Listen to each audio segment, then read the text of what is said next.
Снимките од безбедносните камери во собранието ги потврдуваат досега објавените информации дека пратеници на ВМРО ДПМН ги отстрануваат металните блокатори на влезните врати во парламентот и овозможуваат толпата да влезе во објектот. Видеомониторингот покажува дека конкретно Крсто Мукоски и Сашо Василевски ги отвораат вратите во присуство на неколкумина други сопартици и членови на собраниското обезбедување. За споредба, ќе видите дека толпата се обидува да влезе и на една од другите странични врати на парламентот, но не успева во тоа, токму поради металните шипки од внатрешната страна. Владимир Мирчевски. Вака изгледа собраниското фоаје само неколку минути пред толпата да влезе на критичниот 27 април. Прв се појавува пратеникот на ВМРО ДПМН Крсто Мукоски. Разговара на телефон и гледа кон трите врати на главниот лес на парламентот. Брзо, по само 10 секунди, тој заминува. По половина минута се појавуваат пратеникот од социјалистите на Дзинго Љупчо Димовски и пратеникот од ВМРО ДПМН Илија Димовски. И двајцата гледаат кон вратите. Љупчо Димовски гестикулира со рацете, како да покажува како да се извадат големите метални блокади со кои од внатрешна страна се обезбедуваат вратите. Одеднаш се гледа како во фоајето втрчува Сашо Василевски, пратеник на ВМРО ДПМН, и под надзор на Љупчо Димовски се упатува кон средната од трите врати на главниот лес. Му се придружува вработен од собраниските служби кој со предмет во раката, можно да е клуч, оди кон средната врата каде е и пратеникот Василевски. Во тие моменти во фоајето пристигнува и шефот на обезбедувањето на поранешниот спикер Велјановски, Горан Ѓошевски. Тој им дава сигнал на собраниските службеници да се повлечат.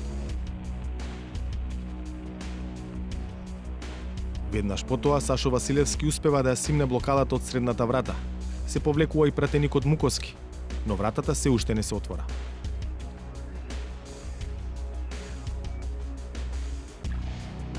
Дел од присутните Љубен Арнаудов и Јохан Тарчуловски, исто така пратеници од ВМРО ДПМН, ја наблюдуваат ситуацијата и пишуваат на своите мобилни телефони.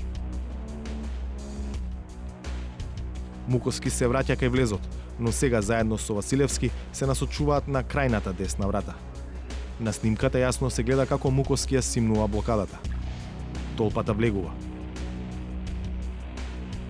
Мукоски во периодот по насилствата упорно демантира дека бил дел од ова сценарио.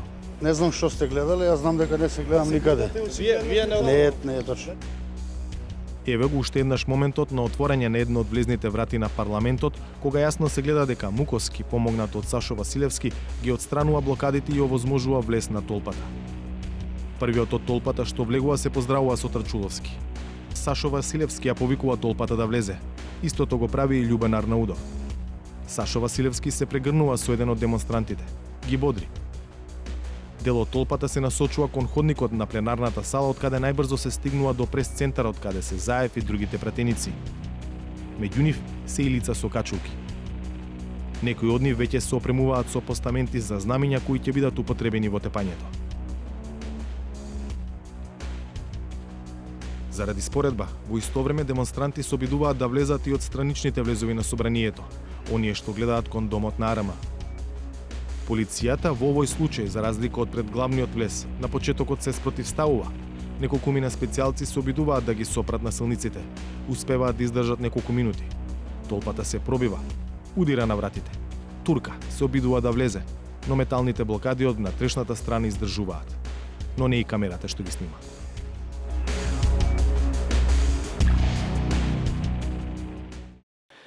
Какви импликации произлегуваат од овие снимки што ги видовме пред малку? Во студиото разговарам со адвокатката Сузана Јошевска-Анастасовска. Добро вечер, добре дојдовте. Добро вечер.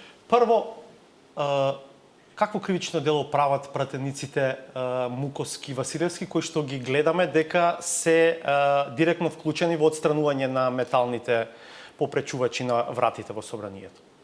Тие всушност помагаат во извршување на кривично дело и тоа е исто така казниво како и сторителите на кривично дело, иако може под определени околности да се казни и поблаго.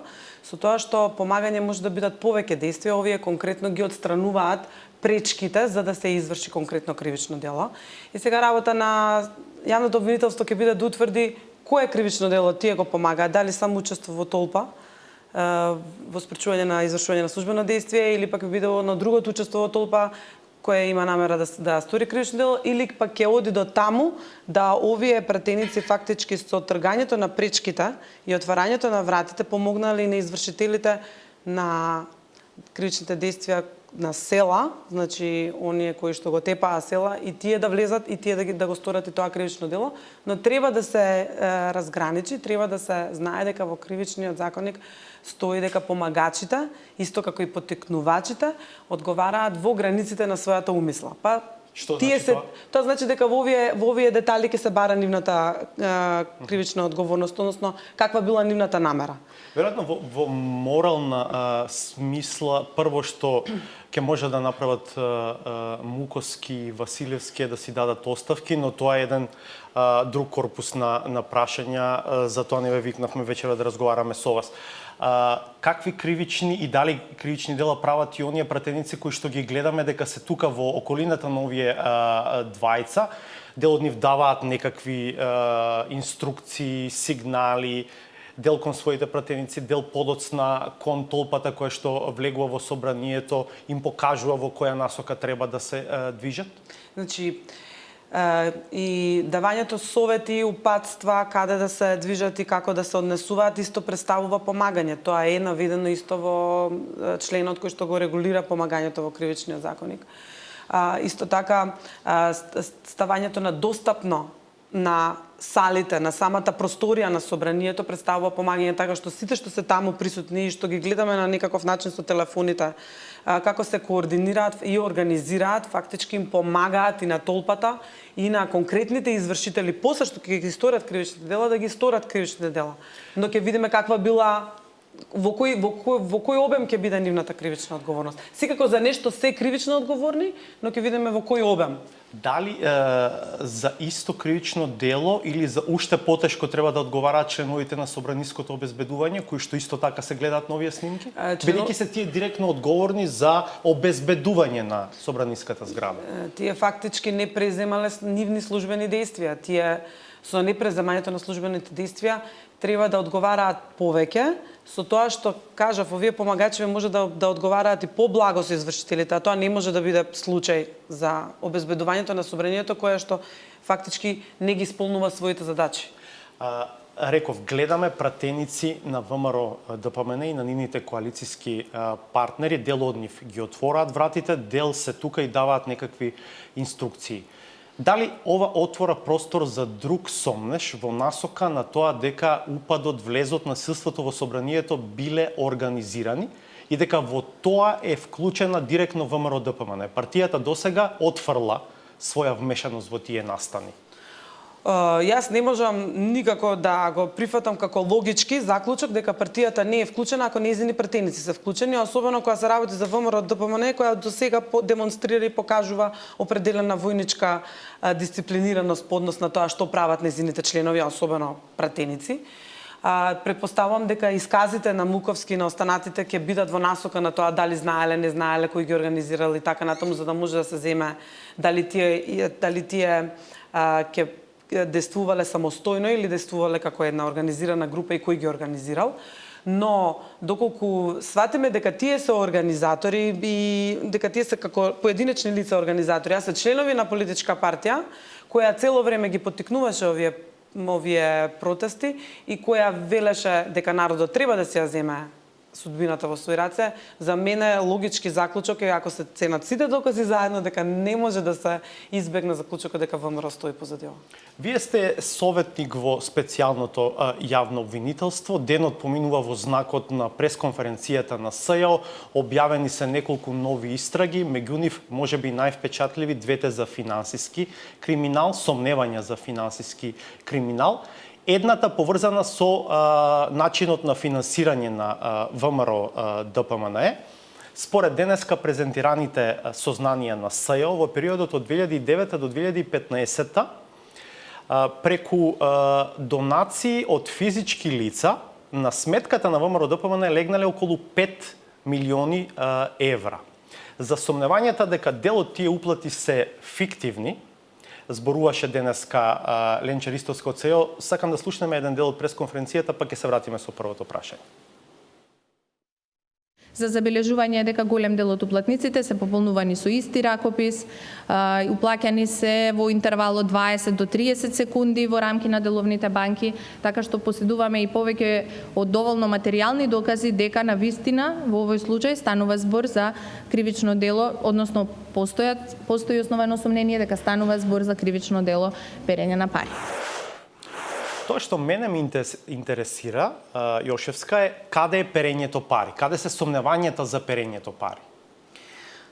Народски кажано или со еден збор кажано, перење пари е кога пари стекнати со кривично дело, вие одинашка ќе ги озаконите, ќе најдете начин како преку определени или институции или фирми или во случајов политичка партија ќе станат тие законски. Значи, одвоена работа е како тие пари стигнале до ВМРО ДПМН, а од денешниот прес разбираме дека тие стигнале нема како поинако освен во кеш пари, за да бидат уплатувани после од страна на 11.000 уплати, мислам, слушнав, значи од страна на повеќе граѓани Толку уплатници се проверени од СЈ. се проверени од СЈ.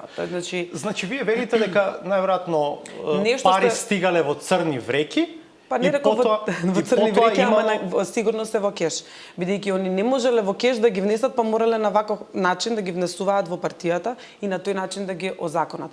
А како се стига, од каде се тие приноси, тоа е одвоена работа која треба да се истражува и тоа се приноси од кривично дело. Значи, такви црни пари, ги викаме во црни вреки црни пари, мораат некако да влезат во партијата и партијата прави превид тука мислејќи дека е било која фирма која може да прими на тој начин донации, ако тие добро знаат што е донација и до кој износ смеа да ги примаат како донации, заради тоа вака ги дисперзираат на толку многу граѓани, соматични броеви и имиња, како тие да ги уплатуваат, уствари нема никаква врска, тоа тотално ефективно. И да надополнам, не е само тоа дека уплатите се вршени со исти ракописи на 20-30 секунди, тоа се, да речам, материјални докази.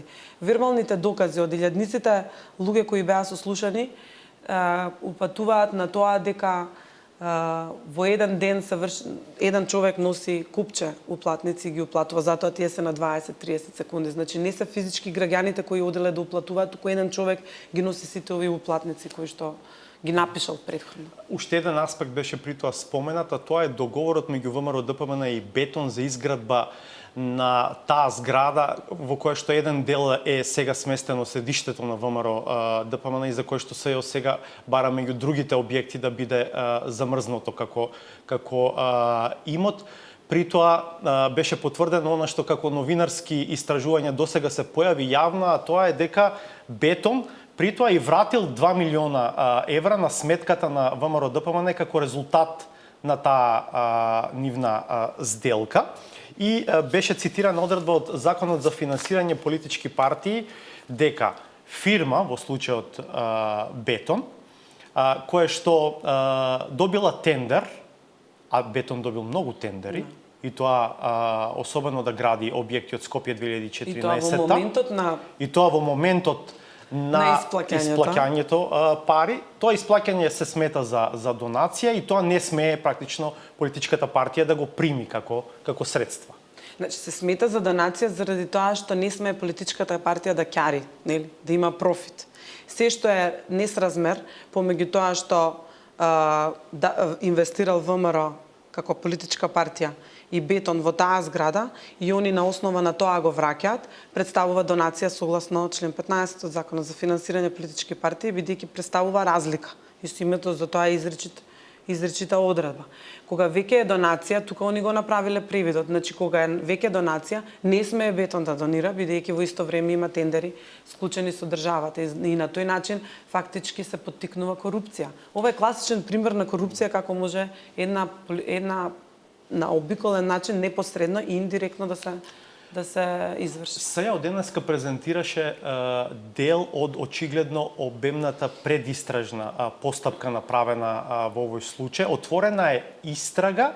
Ако остане овој рок за покренување обвиненија, ќе може СЈО да го затвори случајот до ниво на обвинителен акт? Не можам за тоа да одговорам дали ќе може да покрене обвиненија, но истрагите во секој случај ќе продолжат и овие и следни што ќе има ќе продолжат, бидејќи задача на СЈО можеби има рок за покренување на обвиненија на задача на СЈ да ги истражи сите снимки. Ми се чини дека остана малку нејасно каде е криминалот во случајот со изградбата на двата автопати денеска.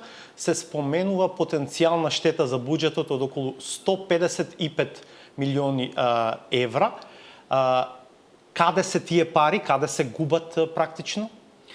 Тоа е разликата помеѓу тоа што државата или буџетот платила на кинеската фирма која е носител на јавната набавка и она што понатаму е фактички потрошено за изградбата на тој автопат.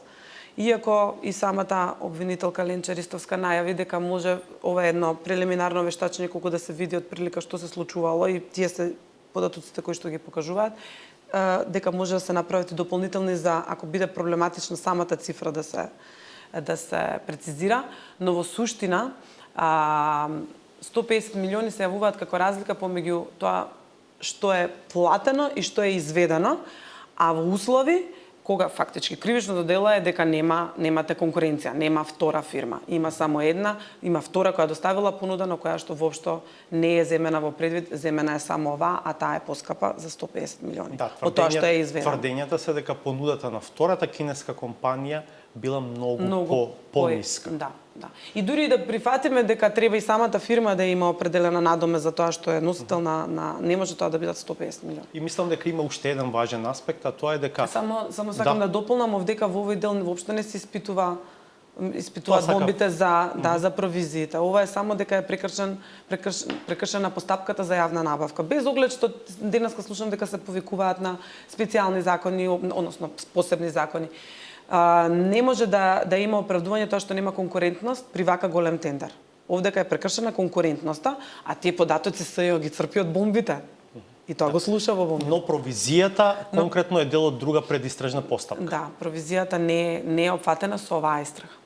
Ако СЈ дојде до сознание, тоа ќе биде дел од нова истрага. Благодарам што вечера бевте дел од 360. Благодарам на вас.